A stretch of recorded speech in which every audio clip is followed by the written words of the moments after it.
नमस्कार, आप देख रहे हैं द क्राइम एक्सप्रेस। मैं हूं आपके साथ सत्यम सिंघानिया। दोस्तों, आप देख रहे हैं कि पूरे बिहार में जातीय जनगणना को लेकर काफी हलचल मचा हुआ है। सभी लोग चाहते हैं कि हमारे जाति का जो संख्या है वो पूर्ण रूप से दिखाया जाए, लेकिन बहुत सारे लोगों का आरोप है। और इसी बीच हम आज पहुंचे हैं बिहार सरकार के पूर्व मंत्री संजीव कुमार टोनी साहब के यहाँ, और इनसे भी जानने का कोशिश करते हैं कि इनका जातीय जनगणना पे क्या राय है, आखिर जनता को क्या संदेश देना चाहते हैं। क्योंकि जीवन का काफी समय इन्होंने समाज के अंदर बिताया है, लोगों के बीच, लोगों के दुख दर्द में इन्होंने हमेशा खड़ा रहा है और आज भी रहते हैं। तो इनका आखिर उस पर क्या विचार है, क्योंकि ज्यादा लोगों से मिलते हैं, उनकी भावनाओं को समझते हैं, लोग किस तरह की बातें करते हैं। हम इनके समाज के बारे में इनसे बात करेंगे। जो जातीय जो जनगणना हुआ है सर, उसको लेकर आपका क्या राय है?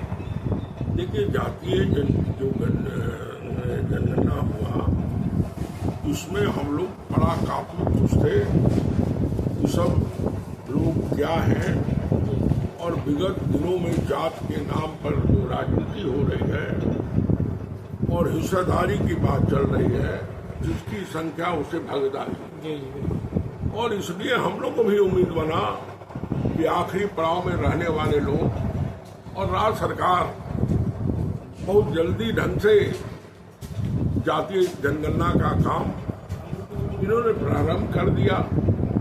हम लोग भी इस जातीय जनगणना के पक्ष में हैं, मगर जिस ढंग से हम लोग गरीब गुरबा परिवार के लोग हैं, इस लोकतंत्र में हमारा जो सुजात के लोग हैं वो बराबर निर्भीक होकर लड़ाई लड़ते रहे हैं।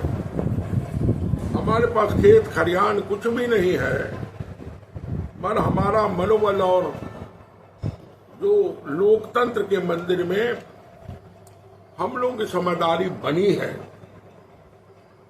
पर जिस ढंग से हम देख रहे हैं, हम 80, 85, 90 में देखते थे, और हमारी पार्टी भी जिस ढंग से गरीब गुरबाओं को मान और इज्जत दिया और संविधान में जो ताकतें मिली, इसलिए हम लोग के समाज के लोग डॉक्टर, इंजीनियर, IPS, IAS बने।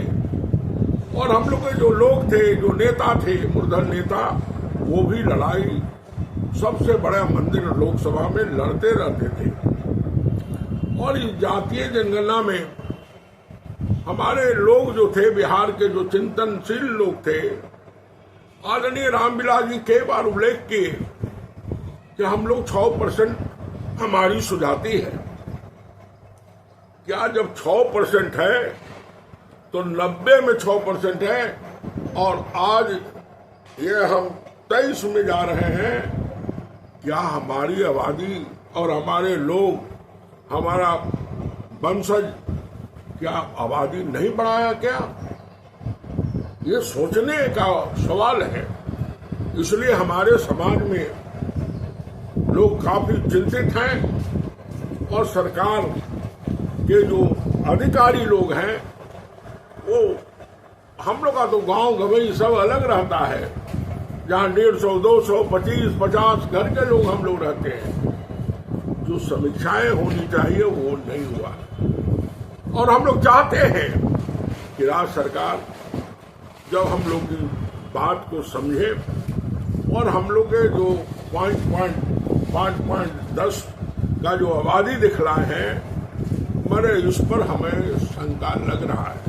जब 90 में हम 6% थे, तो निश्चित रूप से आज की आबादी में हमारे लोग, हमारे मेहनत कश लोग हैं, मजदूरी और चौकीदारी करने वाले लोग हैं, वहां बाल बच्चा पैदा ज्यादा होता है, बच्चा कम नहीं होता है। जो मेहनत कश लोग होते हैं, उनके शादी के बाद उनके यहाँ परिवार बढ़ता है। इसलिए हम चाहते हैं राज्य सरकार को कि हमारी समीक्षा करानी चाहिए, और हम लोग बहुत ये भगवान और बाबा चूहड़मल का आशीर्वाद है कि हमारी ताकतें बढ़ी है। तो सर, क्या लगता है कि जो गणना हुआ है वो कहीं ना कहीं पॉलिटिकल व्यू से ऐसा किया गया है, या फिर कोई और एजेंडा? कोई हमको लगता है कि राजनीति और जो अधिकारी लोग हैं, क्योंकि देखिए पासवानों का बड़ा उपेक्षा किया जाता है, और जिस जन्म हम लिए हैं जिस जाति में, उसका अनदेखी काफी दिनों से हो रहा है। इसलिए हमें शक होता है कि जो जनगणना हुआ है उस पर सरकार फिर से पुनः विचार करे। सर, अभी बहुत सारे लोग कह रहे हैं कि फिर से गणना जो है सही तरीके से कराना चाहिए, तो आपका भी राय है कि फिर से होना चाहिए? निश्चित रूप से। जब हम 90 में थे 6%, तो हम घटे हैं कि बढ़े हैं? क्या मानसिक संतुलन पत्रकार महोदय आपको नहीं पता चल रहा? सर, सभी लोगों का कहना है, उधर मुस्लिम भाई भी कह रहे हैं कि हमारी संख्या भी कम करके दिखाई गई है, और एक स्पेसिफिक जाति को, यादव जो जाति है, उसे एक ऐसा तरीके से दिखाया गया कि पब्लिकली रूप से दिखे कि ये लोग जिधर जाएंगे उधर हमें भी जाना चाहिए। आपको क्या लगता है? ऐसी बात नहीं कि राजनीति में कोई रास्ता, बड़ी आबादी है वो जो जिधर जाएगा वो नहीं। अब परिवर्तन हुआ है। ये 70 साल आजादी के हो गए, सबके जहन और दिमाग हुए हैं, सबके बाल बच्चे पढ़े लिखे हैं, लोग में चिंतनशील लोग हैं, और ये विवेचना करने लगे। पहले हमारे यहाँ विवेचना नहीं था, पढ़ाई नहीं था। अब हमारे लोग और पढ़ लिख के उन्नत हो रहे हैं, और उनके दिमाग लैस हो रहा है, और इस लोकतंत्र के पवित्र मंदिर में हर लोग की लालसा बनी रहती है। सर, क्या लगता है कि इससे विकास कितना प्रभावित होगा? हमें तो कहना है कि आप सरकार चाहती थी विकास करने के लिए, जिसकी आबादी उतनी संख्या पे आप उन्हें ताकत दो, आप उन्हें मंत्रिमंडल में जगह दो, आप उन्हें लोकतंत्र का जो मंदिर बनाए हो, ईमानदारी से जो दबे कुचले लोग हैं, जो दबे हुए आखिरी पड़ाव पे हैं, ये सरकार की मंसूबा है, तो उन लोगों को निश्चित भागीदारी और सरकार में उसको सम्मिलित बना के उस समाज को आगे लाने की जरूरत है। सर, आने वाले चुनाव को लेकर आप जनता से क्या कहेंगे? हम तो भाई कांग्रेस के पुराने साथी हैं, और कांग्रेस विचारधाराओं को हम मानते हैं, और हमारे नेता सोनिया गांधी, राहुल गांधी हैं, उनके रास्तों और मैनिफेस्टो के अनुसार हम चलते हैं। कांग्रेस इस देश के विकासशील, देश के तमाम लोगों की रक्षा करने वाली पार्टी, और एक गुलदस्ता बना के सबों को समावेश करके कांग्रेस पार्टी चलती है। मैं कांग्रेस में इस तरह से नहीं हूं। हमारे पूर्वज, हमारे पिताजी 25 साल तक लगातार रहे मिलते, मगर हम इसलिए हैं कि हमारे लोग को हक और हुकूम मिला है। हमारे लोग डॉक्टर और इंजीनियर बने हैं, हमारे लोग IAS और IPS हुए हैं, और बोलने का बड़े पैमाने पर अधिकार कांग्रेस पार्टी ने दिया है। इसे भूल नहीं सकते। भीमराव अम्बेडकर और तमाम जगजीवन बाबू जैसे महान योद्धा पैदा लिए, और हम लोग निर्भीक होकर देश में हक और हुकूम की बात करते रहे। मैं 90 में लोकसभा में रामविलास पासवान जी ने कहा था कि पासवानों का आबादी 6% है, और ये आबादी कैसे घट गई, इसको भी मनोवैज्ञानिक ढंग से उसे चिंतन करने का सवाल खड़ा हो गया। सर, वो लोग तो कह रहे हैं कि साइंटिफिक तरीके से जनगणना कराया गया है। किस कौन मशीन पे, कैसा मशीन है उनका, कहाँ से लाए हैं? अमेरिका से। सर, उधर मृत्युंजय तिवारी भी कह रहे हैं कि बहुत लोगों के पेट में दर्द हो रहा है। अब देखिए, हम दर्द की बात नहीं करते, हम अपनी बात करते हैं, और हम अपने समाज की बात करते हैं, और जिस जाति से आते हैं उसकी रक्षा करना हमारा धर्म और कर्तव्य बनता है। सर, आपकी जो मांग है वो सारे जातियों के लिए है या सिर्फ आपकी जाति? नहीं, जो लोग दबे कुचले हैं उनका जरूर उस पर हमारा है।